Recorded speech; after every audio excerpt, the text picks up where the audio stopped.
80년대를 살아본 대한민국 사람이라면 그 시절 일본은 엄청난 경제력과 기술로 세상의 존재감을 뿜어온 사실을 부정할 수 없습니다. 6, 70년대 고도 성장기를 거치고 90년 초 버블 붕괴까지 사연은 많지만 평범한 한국인에게 일본은 부러움의 대상이었습니다. 당시 한국에서 사업 좀 한다면 새 사업 구상은 프로야구 전지훈련 가듯 일본에서 머물러야 보드가 나는 시절이었습니다. 일제 와카멜레 허리춤에 차고 이어폰 정도는 꽂아줘야 시대를 앞서는 문명인 취급을 당할 수 있었고 사업차 일본 다녀온 삼촌 정도는 있어 친구들 앞에서 일제 통보 포블런 필러 미술 시간을 채우는 센스는 있어야 주위의 시선을 끌 수 있던 시대였습니다.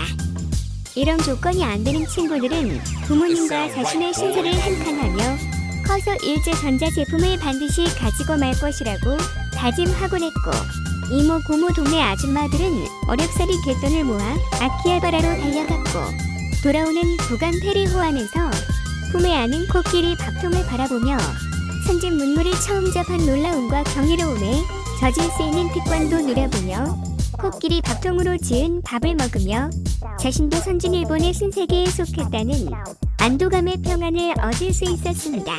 그 시절 많은 언론과 배우신 교수님들은 한결같이 일본을 배워야 대한민국의 미래가 있으며 이는 대한민국이라는 나라가 일제강점기 일본이 깔아놓은 토대에서 시작한 관계로 산업 형태가 비슷하므로 20년 이상 앞선 일본이 걸어온 길이야 말로 대한민국의 본이 된다고 강조하며 일본본 받기를 연일 강조하곤 했습니다.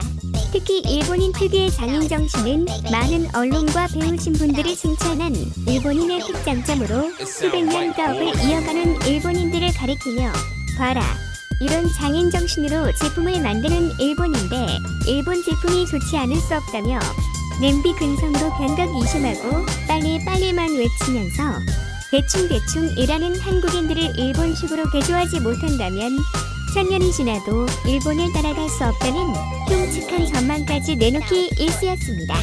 당시 일본 제품은 좋은 품질의 디자인마저 예쁘게 만들기에 실제 많은 나라에서 호평을 받았고 그 기술력도 전 세계가 인정했습니다. 지금의 중국의 사고려 카티어는 다른 수준으로 인식되었던 게 사실입니다. 미국을 제외하면 일본의 기술과 생산력을 따라올 나라가 없었던 당시였습니다. 1988년 시가총액 기준 세계 50위 기업 가운데 무려 33개가 일본 기업이고 더구나 22위로는 일본 기업이 자그마치 16개에 게다가 시가총액 1위 NTT의 시가총액은 2위 IBM의 3배가 넘었습니다. 심지어는 일본 기업을 제외하면 최상위 6개 기업의 총합이 2,847억 달러로 1위 기업의 기록인 2,768억 달러를 턱걸이로 겨우 돌파했을 정도였습니다. 이때 한국의 국내 총생산은 2,023억 달러로 NTT 시가총액의 70% 수준에 불과했습니다.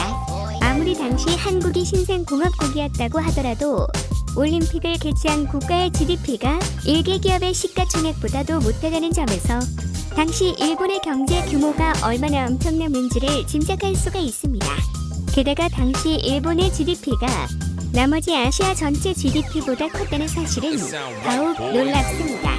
참 대단한 일본이었지만 데이터를 잘 훑어보면 일본 기업들 대부분이 은행과 증권회사 등의 금융 관련 기업들이라는 점은 뭔가 어색하며 다가올 미래를 암시하는 듯 했지만 어쨌든 당시 일본은 대단한 레드 시절을 보냈으며 흥청망청 즐겨도 세계 경제에 큰 힘을 발휘한 것은 사실입니다. 그렇게 잘 나가던 일본이었지만 단 30년 만에 무슨 큰 병이라도 걸린 것처럼 그 대단한 일본 기업들이 하나둘씩 소식이 끊기다니 지금은 도대체 어디에서 뭘 하는지 아는 사람이 드물며 관련 전문가 몇몇만 비밀리에 소식을 공유하는 형편입니다.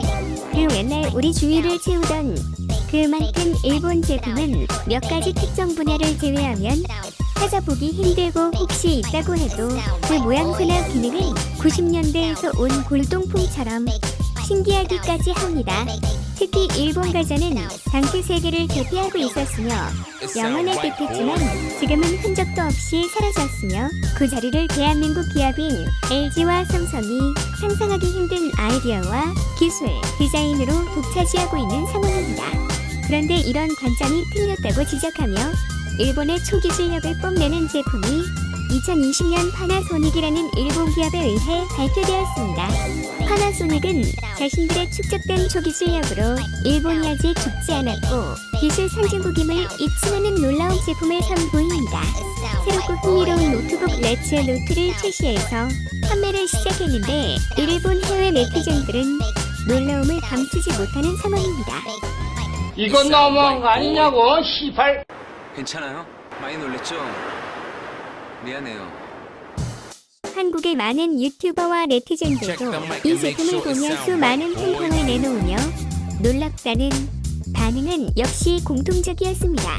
이 제품은 일본의 장인 정신으로 무장한 제품으로 과거와 현재를 이어주며 레트로 감성을 자극하여 신세대에게 어필하기에 충분한 디자인과 미래 세대에게는 과거와 연대할 수 있는 통로를 만들어주며 수많은 무령 인구에게는 파나소닉이 그들을 기억하고 있다는 친밀감과 변화와 적응이라는 단어는 일본 사회와 맞지 않다는 것을 온몸으로 표현해주는 2020년 최고의 노트북으로 보는 이들마다 감동이 흘러넘쳤습니다.